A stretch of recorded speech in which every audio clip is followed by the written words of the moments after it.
d'abord c'est une émanation spirituelle. Dieu qui bénit les hommes.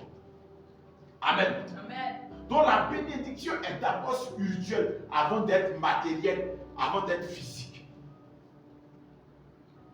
Amen. Amen. Pourquoi le Seigneur nous amène à prêcher ce thème-là?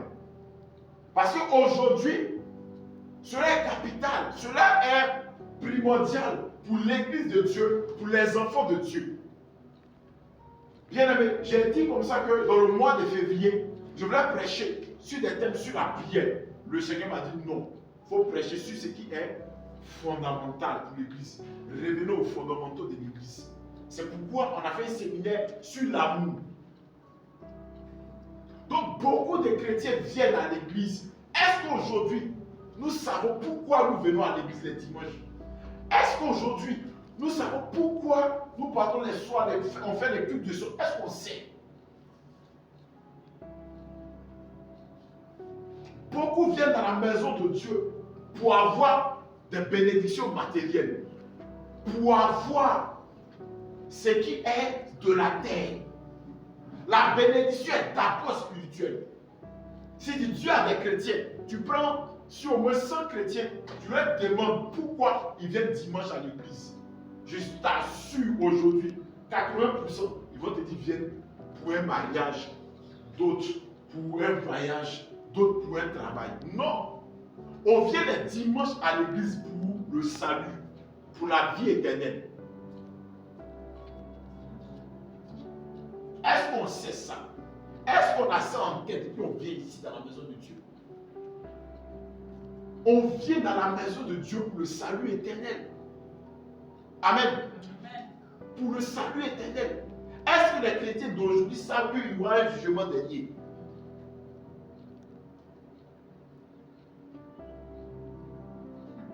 Je vais choquer beaucoup de personnes ce matin.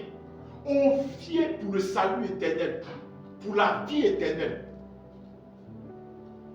Le 30e, dimanche 30e, c'est la Pâque.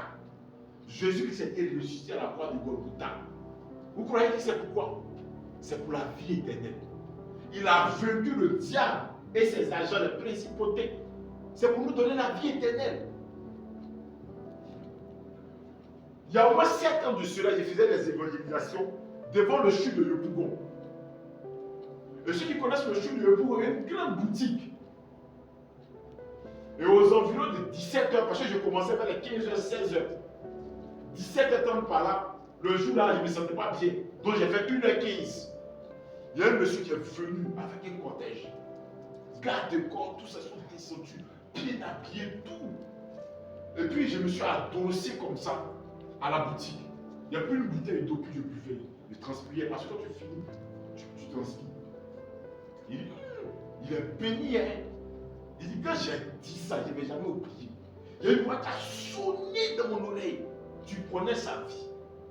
Lui que tu vois, il est descendu avec le cortège. Il a un problème de poumon.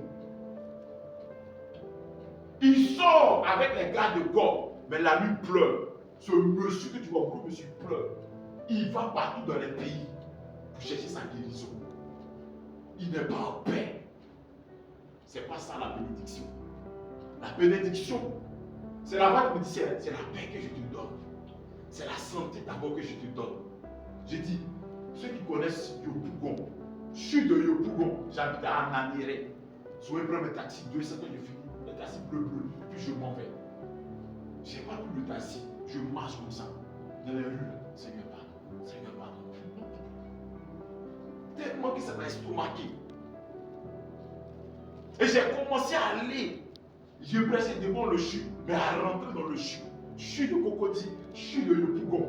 Des femmes et des hommes qui sont couillés sur des lits 2 ans, 1 an, qui étaient avocats, juges, comptables. À cause d'un accident, d'une maladie, ils sont retrouvés là. Il y a d'autres qui ont des tuyaux ici. Ils ne peuvent plus aller à la scène. La scène passe par les tuyaux. Il y a d'autres qui ne peuvent plus manger comme ça dans la bouche. C'est par les tuyaux, les nourris. Le parent, famille, amis les ont abandonnés. Payer une chambre d'hôpital pendant 2 ans, ça peut te ruiner. C'est les ONG, organisations non gouvernementales qui viennent, des personnes de bonne volonté, tu leur donnes des habits, tu leur donnes de la nourriture. Mais quand ils te voient marcher venir vers eux pour prier, pour leur annoncer Jésus, ils te voient même tu es en bonne santé, tu es debout.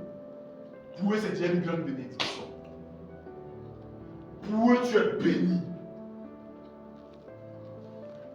C'est pourquoi il est Éphésiens, mais bonté se renouvelle chaque jour. Donc le fait qu'on a le souffle de vie, toi et moi aujourd'hui, on est béni. Regardez pendant l'année 2019, fin 2019 jusqu'à 2022, avec le coronavirus. Vous n'avez pas suivi l'actualité. Quand la maladie battait de son plein, où on confinait les gens, ce qui s'est passé en Italie, des hommes et des femmes qui avaient des millions d'euros sur leur compte, ils ont pris ces millions, ils sont à la fenêtre, ils ont jeté l'argent.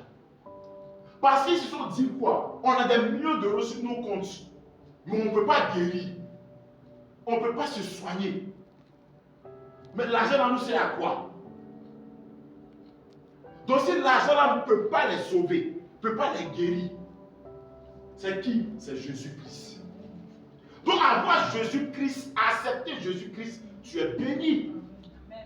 Tu es béni. Il dit dans Jérémie 17, 7 à 8, béni soit l'homme qui fait confiance à l'Éternel et qui place son espérance en lui. 1 million d'euros fait 650 millions de francs CFA. Maman. Et quand tu les vois, ils avaient plus de 50 ans. C'est des personnes au moins qui ont 2, 3, 400 sur leur compte. Donc quand on convertit en francs CFA, ils sont milliardaires en francs CFA. Ils ont commencé à jeter l'argent. En Sicile, à Palerme, ou sur quelle ville, Pam, Naples, ils ont commencé à jeter l'argent. Mais le gars est malade, on dit face chronique de coronavirus. Il va à l'hôpital, on dit il n'y a pas de médecins. Il dit, mais j'ai l'argent sur mon compte, tenez l'argent, il y a des millions. On dit qu'on ne peut pas te soigner pour le moment. On n'a pas encore trouvé le remède. Oh, la maladie, en moins en 3 semaines, ça tuait les gens. Beaucoup sont morts comme ça. Ils ont plus leur argent, ils ont jeté. Pour te dire que la bénédiction n'est pas d'abord matérielle.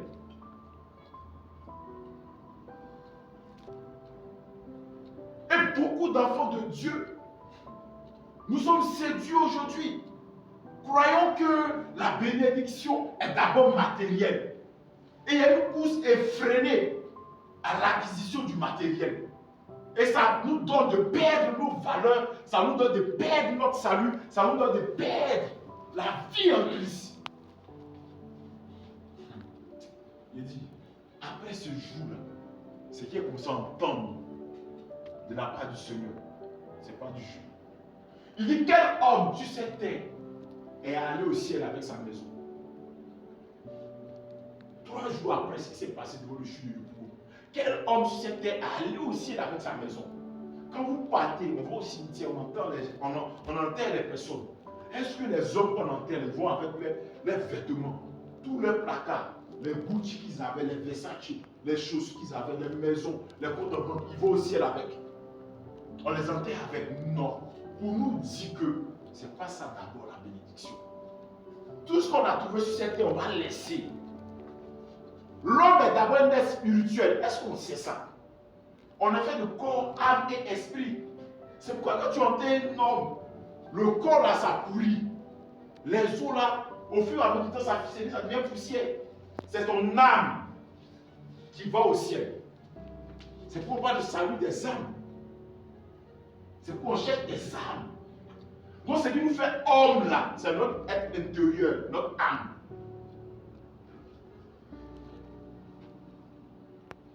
Mais d'où vient aujourd'hui que les chrétiens, il y a une pousse effrénée au matériel? Je ne te dis pas de ne pas travailler, de ne pas aspirer, avoir un bon boulot, avoir une maison, avoir une vie, sociale bien rangée, bien stable, avoir une bonne situation financière. Mais je veux te dire, quand tu es en Jésus-Christ, il faut rechercher d'abord ton salut. Il faut vivre en conséquence de sa parole. C'est pourquoi il dit chercher premièrement le royaume des cieux. Et le reste va venir. Mais aujourd'hui, on fait le contraire. On ne cherche pas le royaume des cieux.